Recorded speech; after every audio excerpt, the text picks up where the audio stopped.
ओम श्री गुरुवे नमः। अष्टावक्र गीता 16वां प्रकरण सूत्र 8।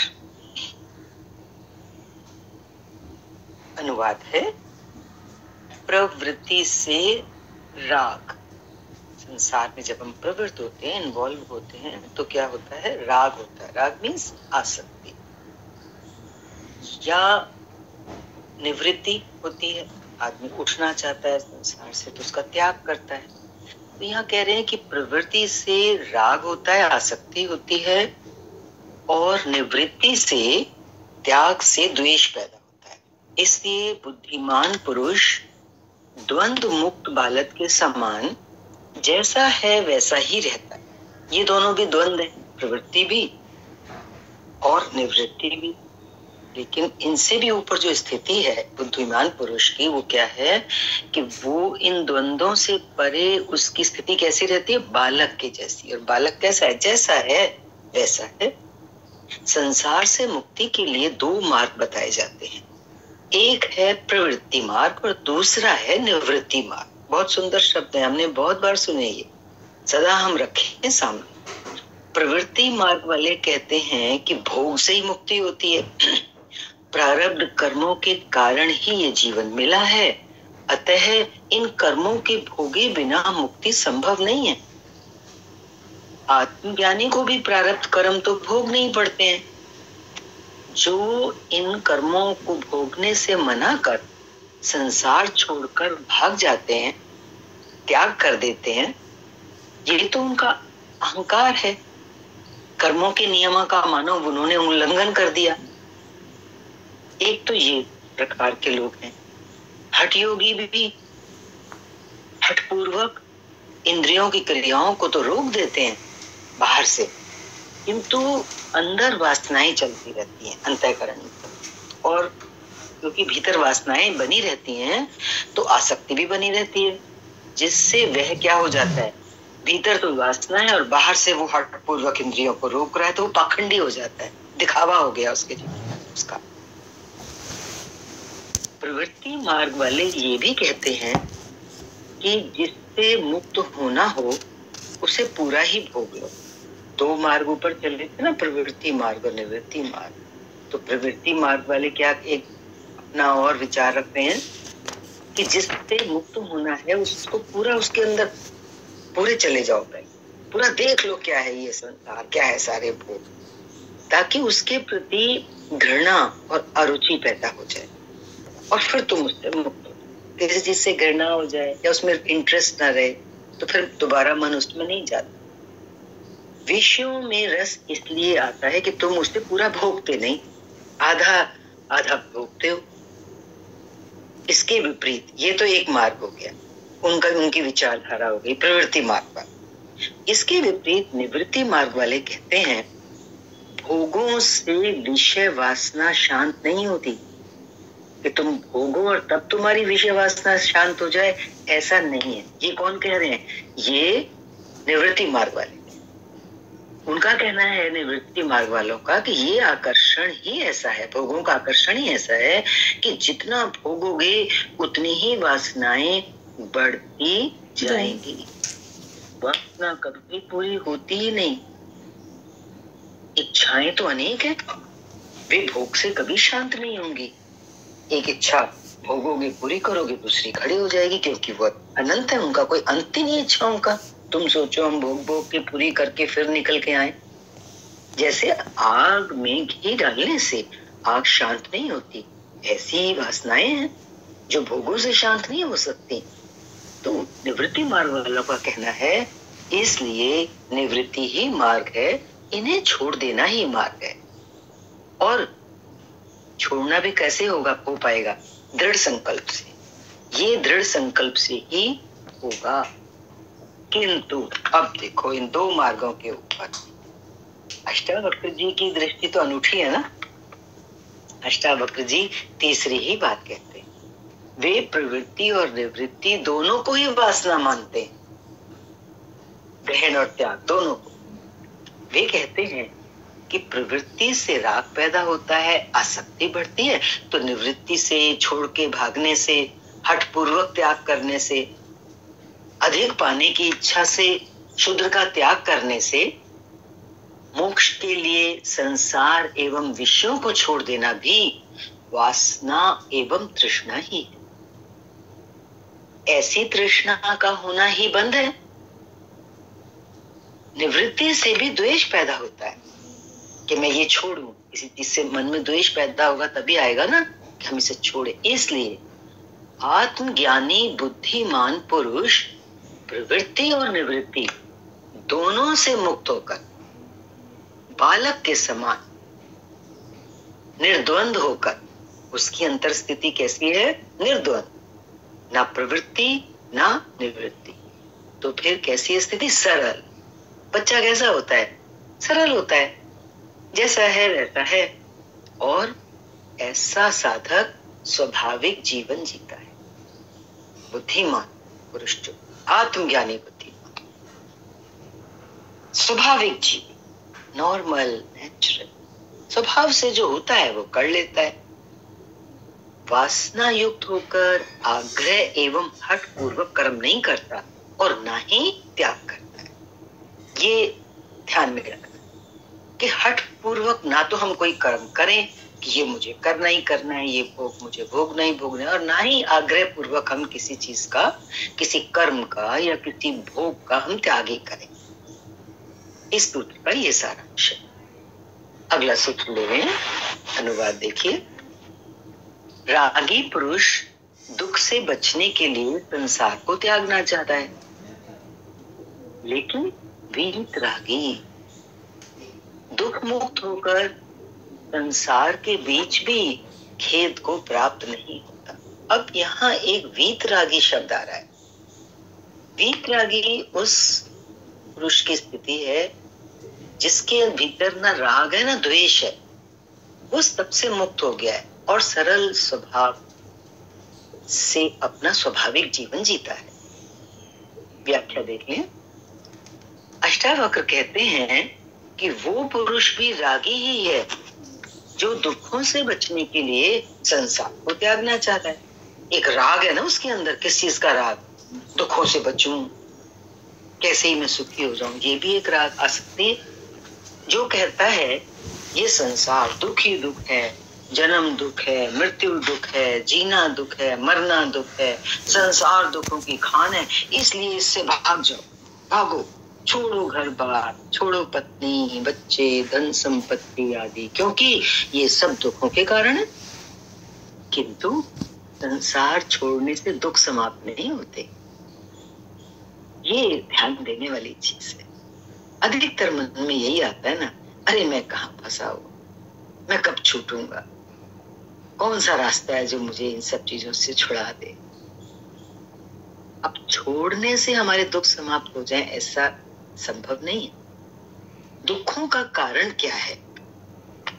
शरीर व मन है, वासना और तृष्णा है, जिनके रहते अगर भाग के कोई इंसान जंगल में भी चला जाए तो जंगल में रहते हुए भी उसको शांति नहीं मिल पाएगी, वहां और अधिक बेचैनी होगी। राग यदि दुख है, संसार में राग किया दुख हुआ, अगर इससे दुख हो रहा है कर्मों में भोगों में लिप्त होने से, तो फिर राग भी दुखी है, छोड़ के भाग जाने में भी दुख है। क्योंकि बता दिया ना, दुख किसके कारण है? शरीर और मन के कारण। अगर छोड़ के जंगल भी चले गए तो शरीर और मन तो साथ ही है। इस रहस्य को समझना है कि दुखों का कारण शरीर और मन है। तो राग यदि दुख है तो विराग भी दुख है। छोड़ के बन के त्याग किया तो दुख है, क्योंकि बैठे तो शरीर और मन में आसक्ति लेके हैं। आसक्ति यदि दुख है तो विरक्ति भी दुख है। संसार यदि दुख है तो संन्यास भी दुख है। परिग्रह संग्रह करना, माया को इकट्ठा करना अगर दुख है तो माया को फेंक देना भी दुख है। कारण क्या है? क्योंकि भीतर में तृष्णा मौजूद है। हमने अंदर तो झांक के देखा ही नहीं, कि हमारी स्टेट ऑफ माइंड क्या है, हमारी मनस्थिति क्या है, हम क्या हैं। बाहर से चेक कर रहे हैं सब कुछ पाने की इच्छा कर रहे हैं या कुछ फिर छोड़ने की इच्छा कर रहे हैं, ये बाहर है ना। भीतर क्या है, भीतर झांको। संसार की तृष्णा छोड़कर मोक्ष की तृष्णा को पकड़ना भी दुख है।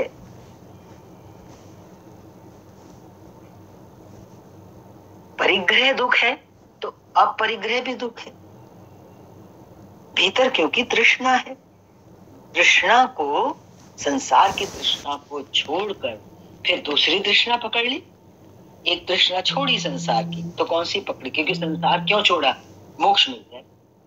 एक तृष्णा छोड़ी दूसरी पकड़ ली, मोक्ष की तृष्णा। तो ये भी क्या है, दुख है, क्योंकि वो जब तक मिलेगा नहीं तो हमें दुखी करेगा। मोक्ष जो है ये कुछ पाना है ना, इसलिए तीसरी स्थिति आ रही है वीतरागता।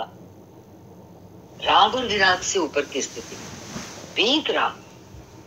वीतराग का ये एकमात्र दुख निवृत्ति का उपाय है। देखो अष्टावक्र गीता हमें कितना अच्छा संदेश देती है। साधना करते करते देखो ये करना नहीं पड़ता, सत ज्ञान को सुनते चलें तो अपने आप ही अंदर स्थिति ऐसी तैयार हो जाती है। यदि हम अपने आप से सच्चे हैं, हमारे अंदर पाखंड नहीं है,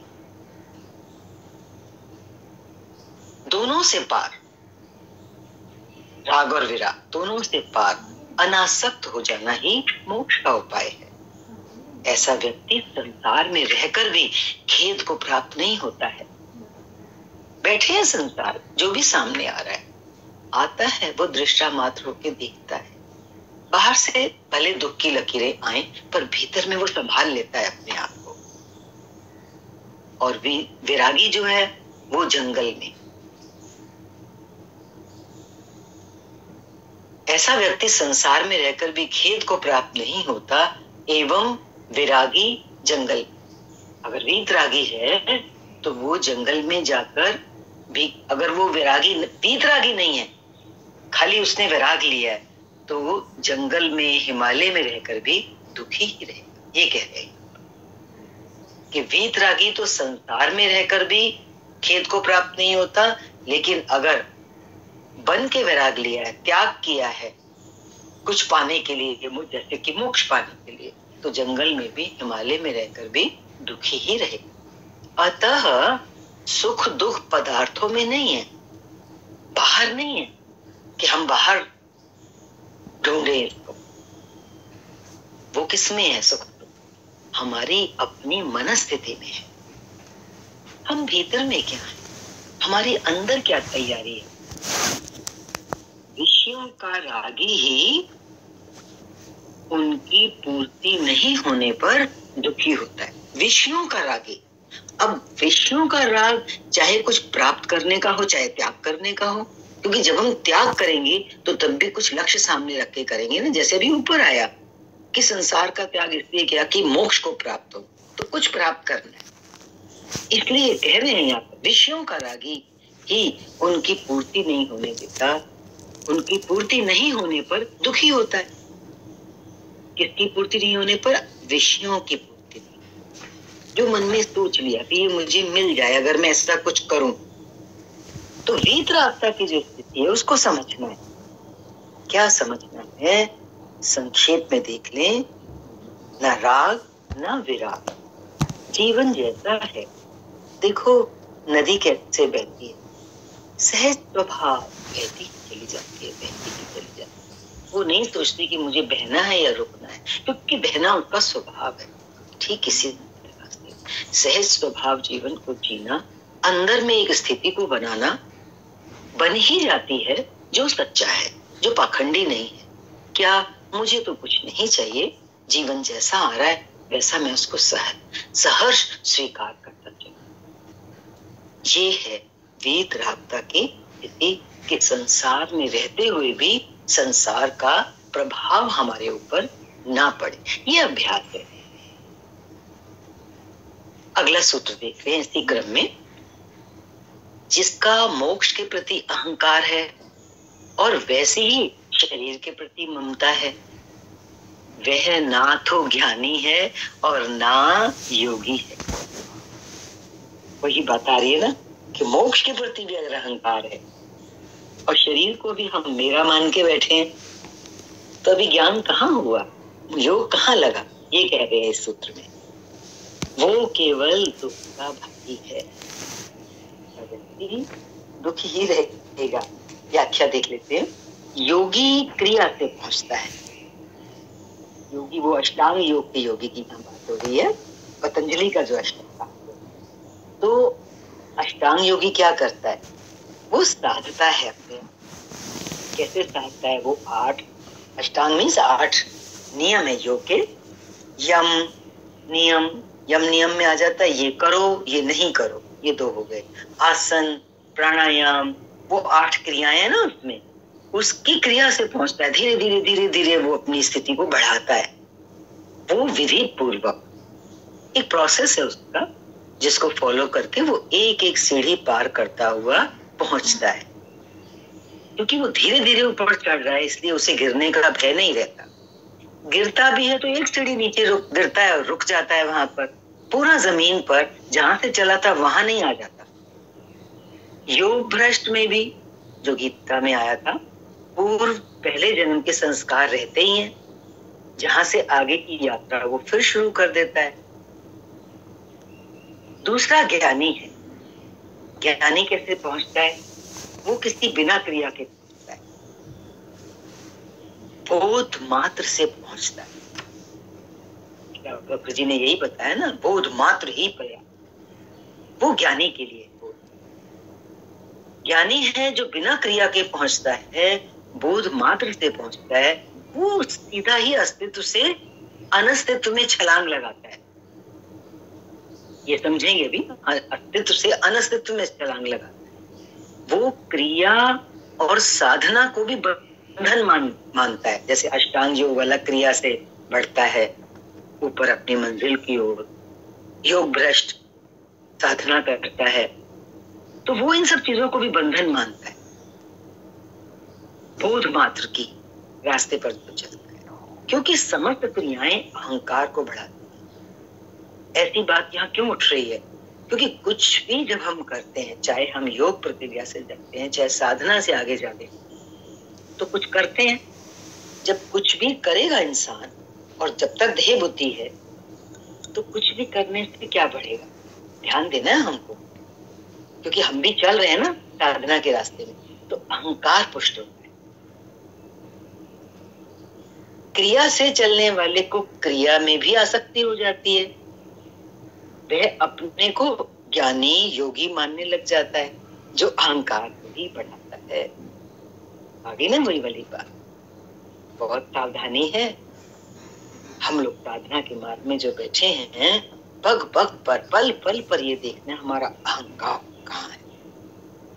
इसी प्रकार संसार को त्यागने वाला, भगवा वस्त्र पहनने वाला भी अपने को, ये त्यागी की बात बता रही है, साधु संत महात्मा त्यागी समझने लगता है। इससे भी तो अहंकार आ जाता है। इससे उसका अहंकार संसारी के अहंकार से भी अधिक हो जाता है। सोचता है ना, मैं कुछ बड़ा, मैं ऊंची स्थिति वाला, मैंने संसार को छोड़ा, ये अहंकार, उसकी इसमें भी ममता हो जाती है। इसलिए अष्टावक्र क्या कहते हैं कि ज्ञान को उपलब्ध हो गया, यदि उसका भी मोक्ष के प्रति अहंकार हो गया कि अब मैं मुक्त हो गया, केवली हो गया, मैं सिद्ध शिला पर बैठ गया, मैं ब्रह्म हो गया, अब मेरे से बड़ा कोई नहीं है, और वैसे ही शरीर के प्रति ममता हो गई, क्योंकि जब कुछ बड़प्पन आ गया तो अपने शरीर में भी ममता होने की पूरी संभावना रहती है। तो फिर उसका परिणाम क्या होता है?